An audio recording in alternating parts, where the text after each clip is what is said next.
Okay, today we're going to talk a little bit about widely held assumptions and how we can use them and how we maybe shouldn't use them in writing.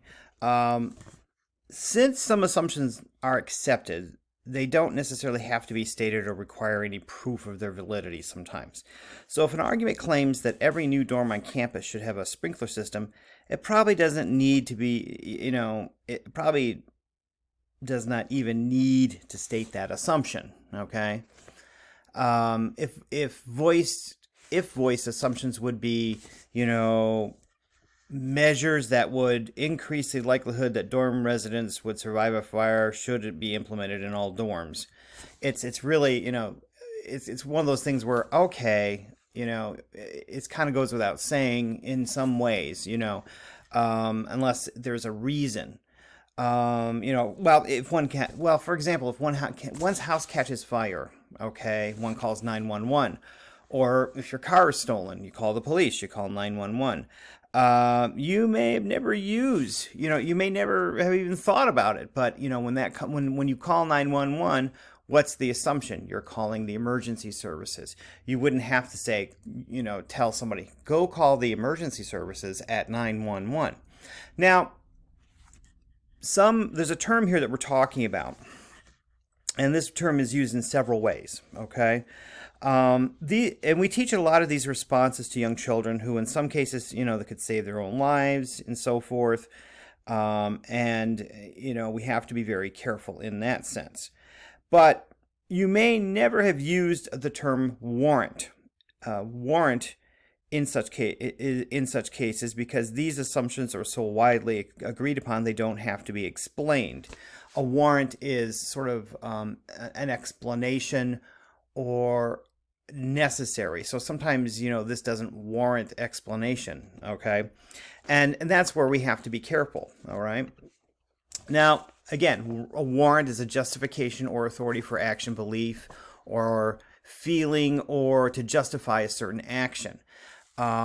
Legally, we know what that is. We're used to the term. We watch the police shows, and somebody wants to search a home for evidence in a crime, possible suspicion of a crime. They've got to get a warrant, which is a legal piece of paper that says that they can go look in somebody's house without their permission. And so, if you think of that, if you're thinking in those terms, you would be correct. A warrant is a justification. Okay, it's a justification of authority. It assumes the actions within it are assumed. In other words, if it says that something might be found in, like a warrant, legal warrant, if something's going to be found in a house, there's a probability that that the evidence might be there.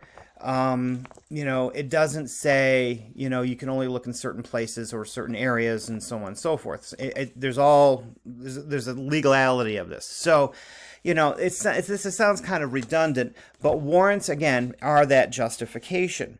Here's something that's kind of interesting here too, because we teach, these responses to young children who have, to try to save their own lives. If house catches fire, or you need to call for help, you dial 911.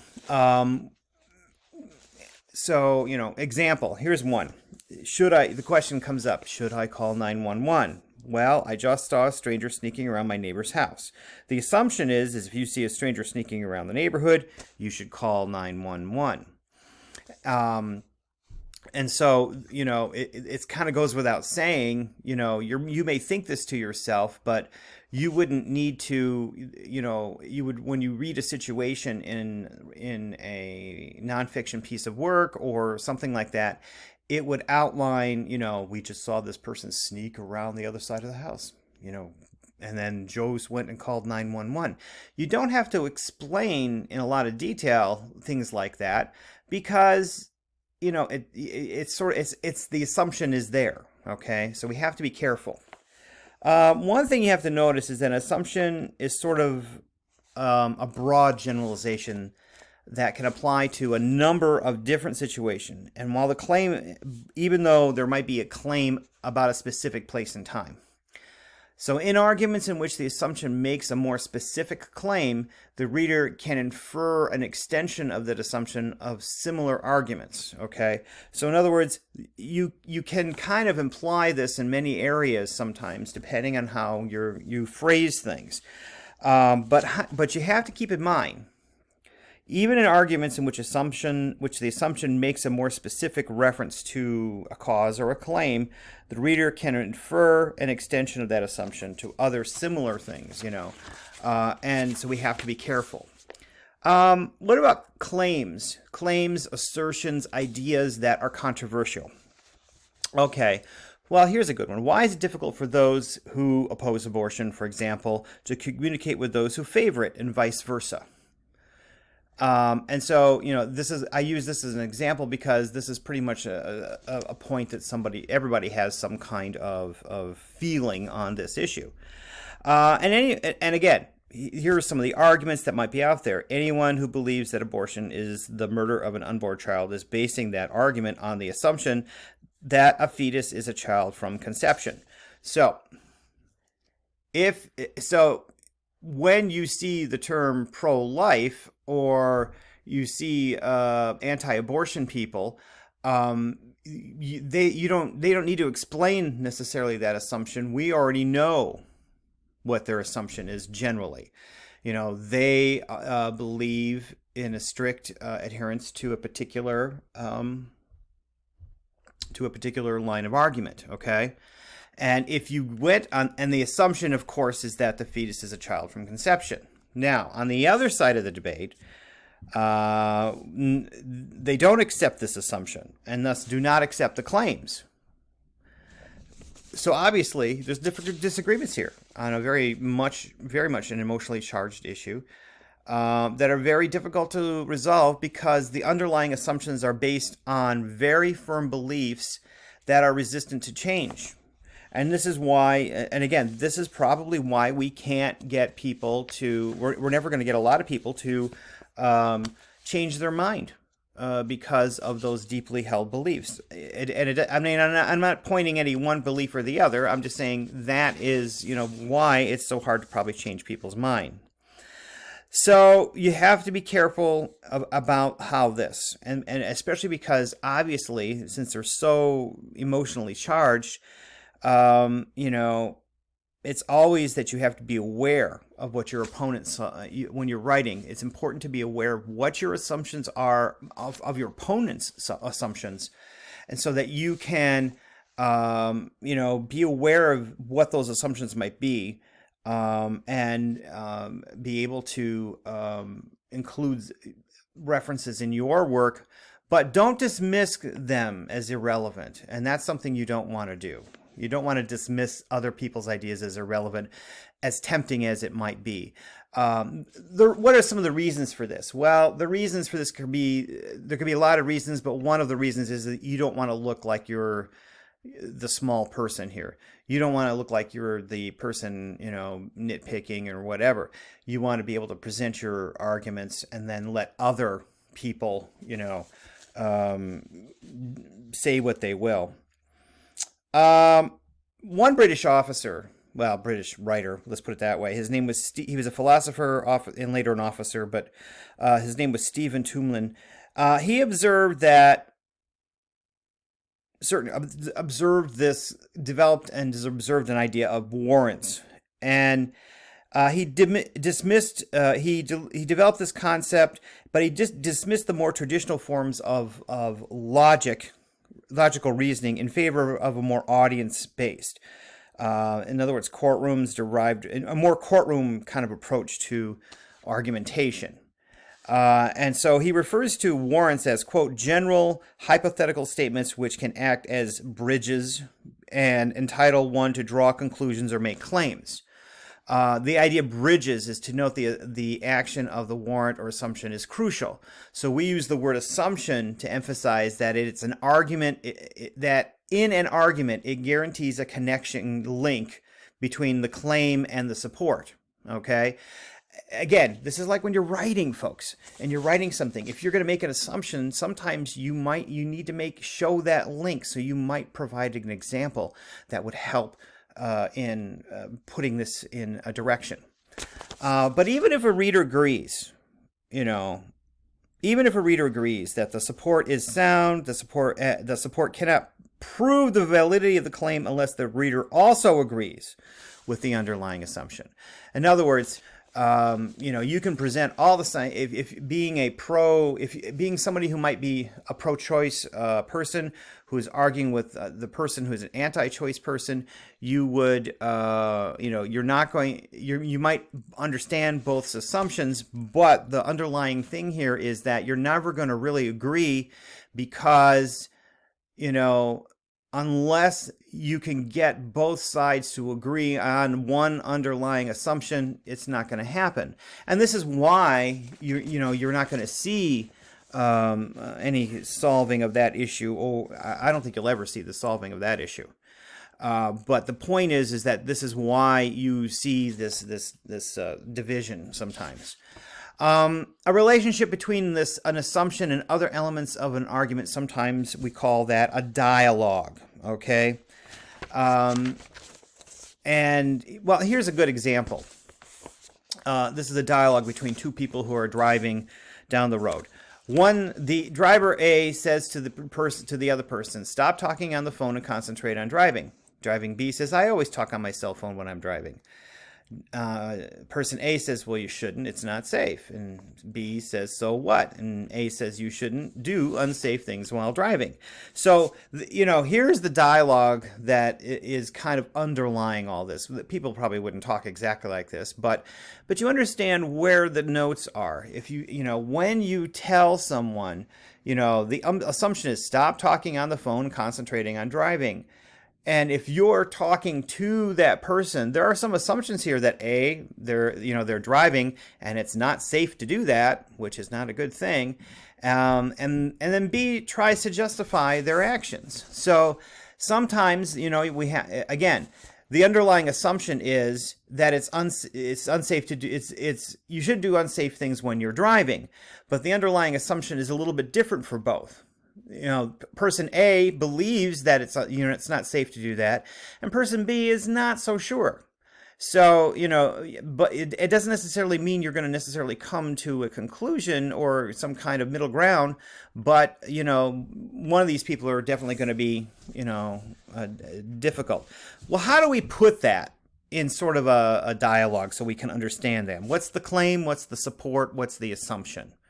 Okay, the claim is you shouldn't talk on your cell phone while driving. Now, in some states, the ones I've lived in, you can't do that. You'll get a ticket, and it's not a cheap ticket. What's the support for that? Talking on a cell phone while driving is not safe. So they have some support. And so the general assumption is you shouldn't do unsafe things while driving. Wow, that's very important. And it's important to think about it.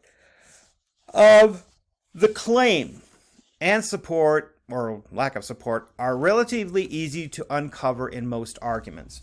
So it's like the premises that we're talking about. Claims and premises are similar. And so, when you do your paper, let's say you're doing a paper on the ill effects of social media, and there are three areas you're looking at. You're looking at, let's say, the false sense of body image, the increase in cyberbullying, and mental health issues. So those are three things you talk about. And each of those claims is you're going to have to make some kind of, you can make an assumption, but you're also going to have to back it up with evidence. So that's very important. And they're relatively easy to find. However, one thing that makes the assumption different is that really sometimes it's unexpressed by the reader, or writer rather. Sometimes, in particular, it might be even unexamined by both the writer or reader because they sometimes take some argument for granted. Most of us are aware of the law out there for driving that you can't drive with your cell phone, talking on your cell phone. But, does the other person need to say, stop talking on the phone while you're driving? And the other person says, well, why shouldn't I? well, it's sort of obvious, the other person shouldn't say, oh, very often we see that in our own life. Think about this one. Consider an example where an assumption is implied. What is the implied assumption here? Okay. The technological revolution is how information is distributed and consumed holds the promise to scale higher education to serve more students and cut costs. At the same time, the rush to embrace technology as a solution to every problem has created tension on campuses over whether the critical role higher education plays in preparing the whole person to be a productive citizen in a democratic society is at risk. Indeed, in an increasingly complex world, the foundation of learning a liberal arts education is more important than ever. The claim here is that the traditional higher education has the potential to be transformed by technology. The implied assumption is that increasing the number of students receiving a quality liberal arts education is a cost-effective way and will lead to a better society. That's the claim. Now, is it always, does this always come out? We don't know. And it's not always, so it's not always there. Now, there is no simple, how do you recognize these things? Well, there's no simple formula for locating assumptions. And again, just like I've said, sometimes they are unstated, I think it has to do, you probably find them more in acts and in writing about fiction maybe than nonfiction. There also can be more than one assumption in a single text because different portions of the text may be based on separate assumptions, which now you're really thrilled. Once you have read a selection, it's a good idea to locate the thesis statement, okay? Or try to put the thesis in your own words. Then look at the evidence the author offers in support of that thesis, okay? So when they make a claim, this is where you're going to want to make sure you have some kind of evidence, folks. Now, they may want to conceal the assumption in the hope that the reader will overlook its weakness. You don't want to do that either. That's why when as you're writing, and what I've been trying to tell you up to now, and that's why you don't want to. That's why you don't want to be vague. It's why you don't want to be. That's why you want to be specific, because you don't want to be misunderstood in your writing, whether it's an answer to a question or an essay, by somebody who's going to make some kind of assumption based on something that you've implied. And that's, the assumption will be that a statement that follows the connection between the claim and support. In other words, you're going to have that bridge between the assumption and the support altogether. And it's really kind of important, okay? Now, unstated assumptions. Okay, we have already noted that sometimes the assumption is unstated. Arguers might neglect to state their assumptions for one of two reasons. Well, one, the arguer believes that the assumption's obvious. Oh. Sorry about that before I was interrupted.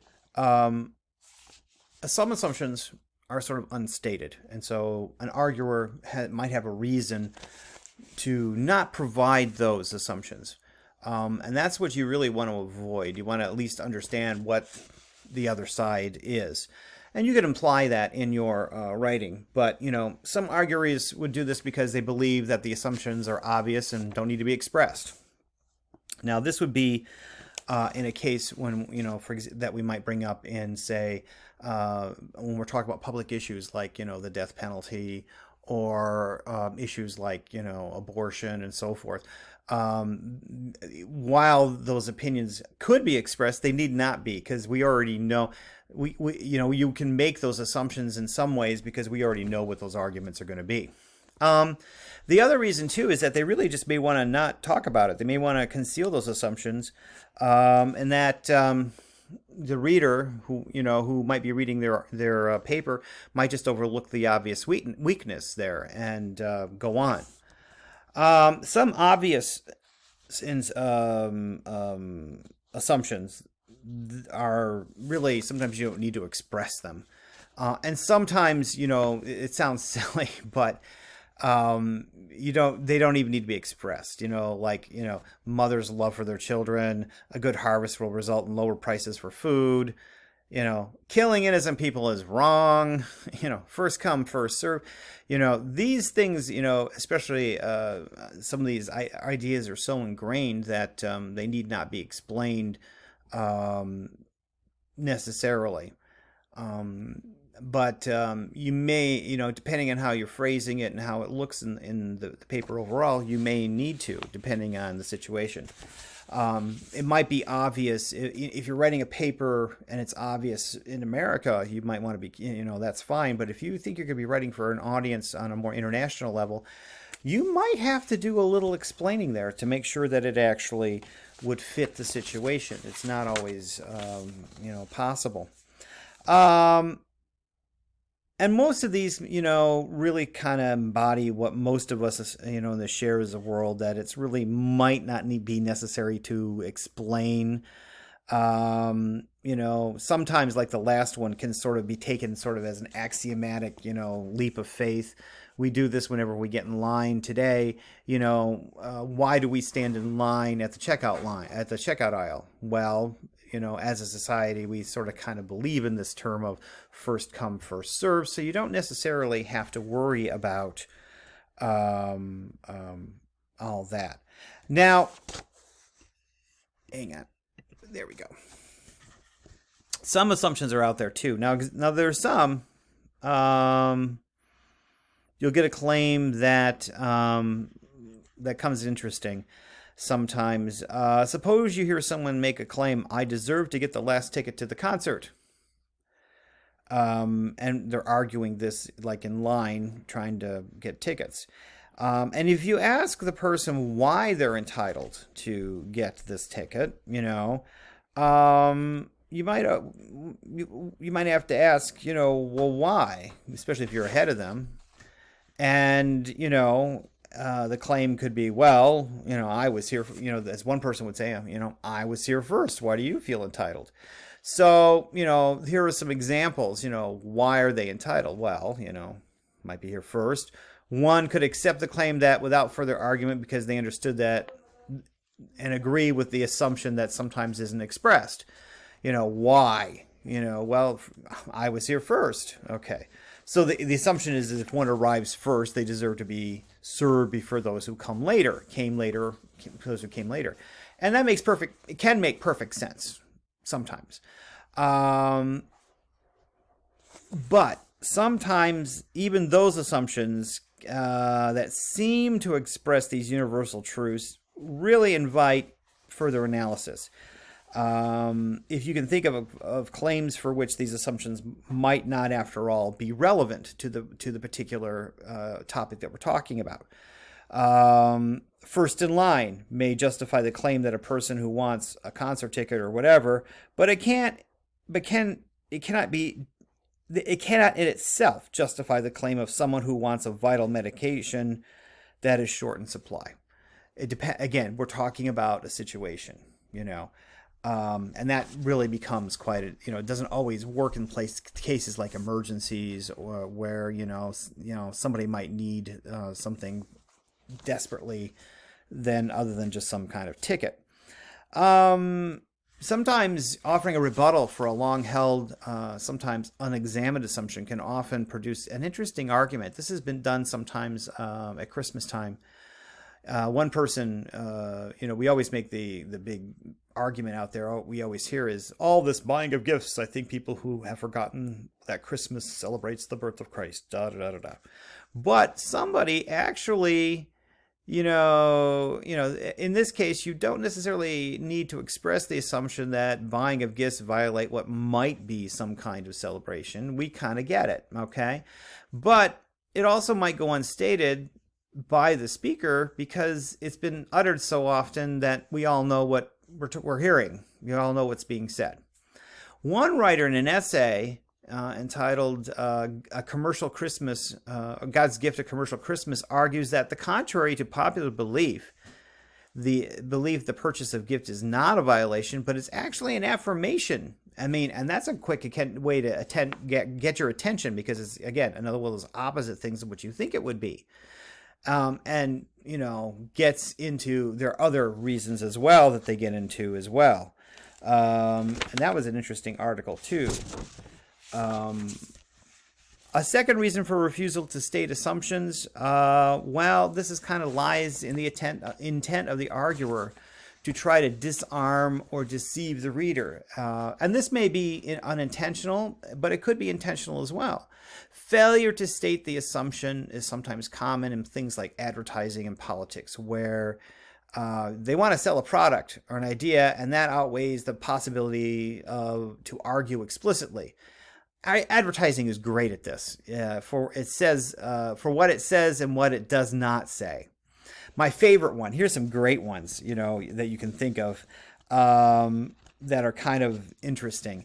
Virginia Slims it was a cigarette, okay, that was sold in the late 60s and into the 1980s.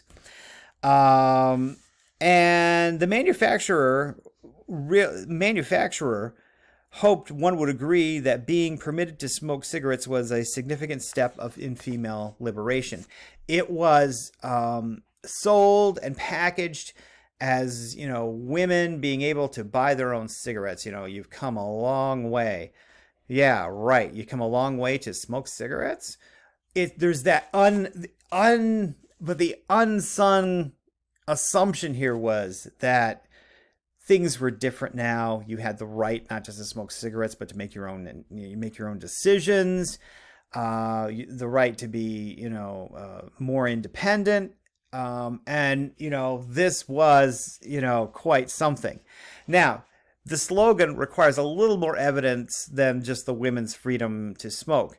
But cigarettes, if you ever want to read some fascinating